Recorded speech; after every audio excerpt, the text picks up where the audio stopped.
Hello students, class third. बच्चों आइए आपकी इंग्लिश की ईवीएस की क्लास स्टार्ट करते हैं। ईवीएस में आज मैं आपका रिवीजन स्टार्ट कर रही हूँ। रिवीजन में हम फर्स्ट चैप्टर एक बार दोबारा से रिवाइज करेंगे। First chapter that is our environment. Know your environment. आप अपने एनवायरमेंट को जानो। एनवायरमेंट क्या होता है? वातावरण, जो हमारे आसपास सारा है।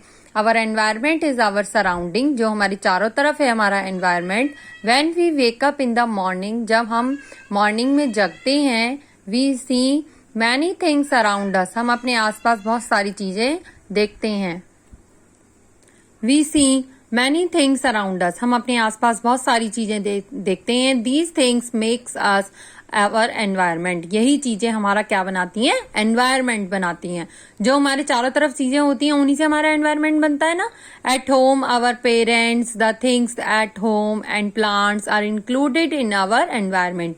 हमारे घर में हमारे पेरेंट्स होते हैं, है ना, या बहुत सारी जो चीजें होती हैं घर में, हमारे आसपास जो प्लांट्स होते हैं, वो सब हमारे किस्म होते हैं? एनवायरमेंट में इंक्लूड रहते हैं।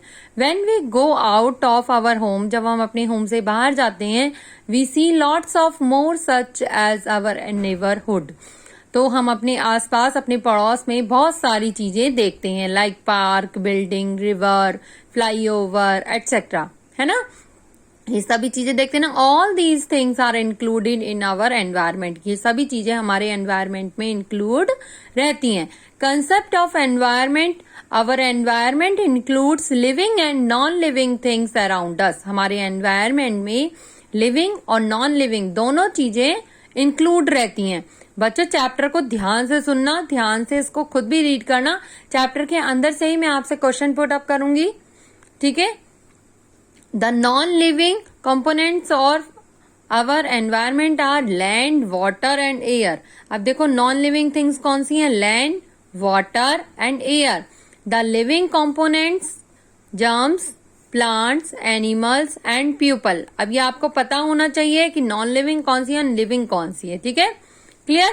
Environment and adaptation. Adaptation is the act of modification to be fit according to change our environment. Adaptation क्या होता है कि हम अपने environment के according अपने आप को fit रखें, अपने आप को change कर लें।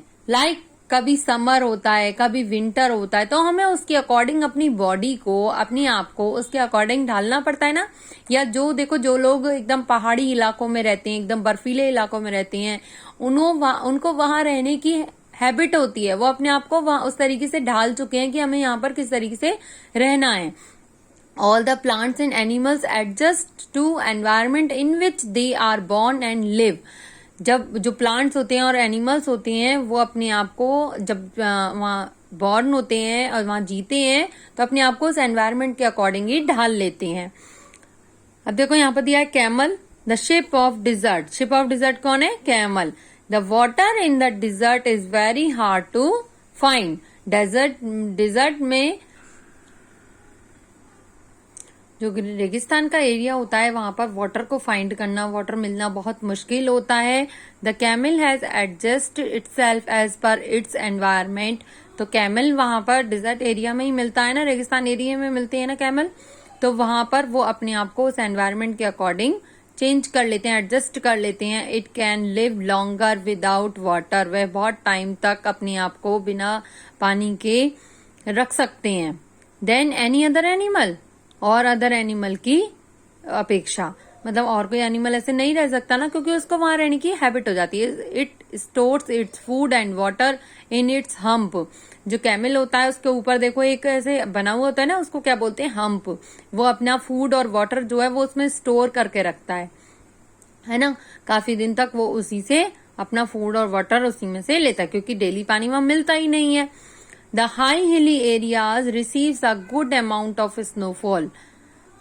जो स्नोफॉल अच्छे अमाउंट में होता है वो कहाँ मिलता है? हाई हिली एरिया में, ठीक है। People from these areas also adjust themself as per their environment. जो वहां के लोग होते हैं वो अपने आप को उस तरीके से ढाल लेते हैं वहां पर। Most of the Kashmiri people keep the kangri with them which keeps them warm in extreme cold condition. वहां के जो कश्मीरी लोग होते हैं वो अपने आप को थोड़ा सा जैसे हीट मिलने के लिए उस कोल्ड कंडीशन में एक अपने साथ कंगड़ी रखते हैं, है ना, KANGDI। ये देखो यहाँ पर पिक्चर दी हुई है, तो उसका क्या नाम है, कंगड़ी। ठीक है, चैप्टर।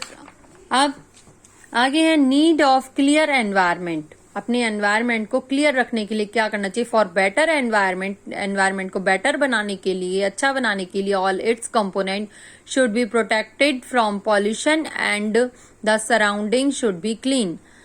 जो हमारे आसपास होता है उस पॉल्यूशन को कम करना चाहिए और अपने आसपास सफाई रखनी चाहिए, जिससे हमारा एनवायरमेंट क्लीन रहे। We need to take good care of our land, water resources, forest and atmosphere. हमें किसकी आवश्यकता है इसके लिए, अपनी लैंड को, वाटर रिसोर्सेज जो होते हैं उनको, फॉरेस्ट जो जंगल होते हैं आसपास के जितने भी एरिया होते हैं उनको हम उनकी केयर अच्छे से रखें। केयर क्या होता है, वहां साफ सफाई रखें, गंदगी ना फैलाएं। It also necessary to ensure a balance between these resources and living creatures to meet our needs, है ना। तो मीन्स हमने इस चैप्टर में क्या सीखा कि हमें अपने एनवायरनमेंट हम खुद ही बनाते हैं, उसको हमें कैसा रखना है, उसको क्लीन कैसे रखना है। एनवायरनमेंट में हमारी सारी चीजें आती हैं जो हमारे घर में होती हैं या जो हमारे आस पड़ोस में होती हैं, वो सब उसी से हमारा एनवायरनमेंट बनता है। तो देखो अभी हमने चैप्टर पढ़ा, चैप्टर में मैंने आपको कुछ वर्ड्स अंडरलाइन कराए, उनसे रिलेटेड वो आप अच्छे से पढ़ लेना। What we see around us in our, हम अपने आसपास क्या देखते हैं, environment. The living things in our environment are, अभी बताया था ना वहां पर कौन कौन सी है, germs, plants, animals and people. A camel stores its food and water in its, camel जो अपना फूड और वाटर कहाँ स्टोर करता है, हम्प, क्या बोलते हैं उसको, हम्प। आवर एनवायरनमेंट इंक्लूड्स, हमारे एनवायरनमेंट में क्या इंक्लूड्स है, living things, non living things या बोथ, बोथ मीन्स, हाँ बोथ मीन्स दोनों हैं। ठीक है, नेक्स्ट क्वेश्चन है which of the following things is used by Kashmiri people to keep them warm.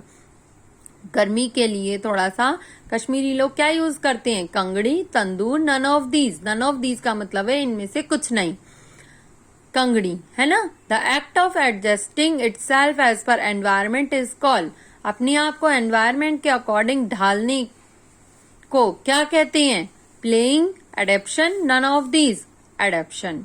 अभी हमने पढ़ा ना, ठीक है, क्लियर बच्चों। तो ये चैप्टर आप अच्छे से रीड कर लेंगे दोबारा, एक बार पहले वीडियो सुनेंगे, फिर उसको खुद रीड करेंगे और इससे रिलेटेड जो भी क्वेश्चन होंगे ना फिर आप अपने आप दे पाएंगे अगर आपने चैप्टर अच्छे से रीड कर लिया।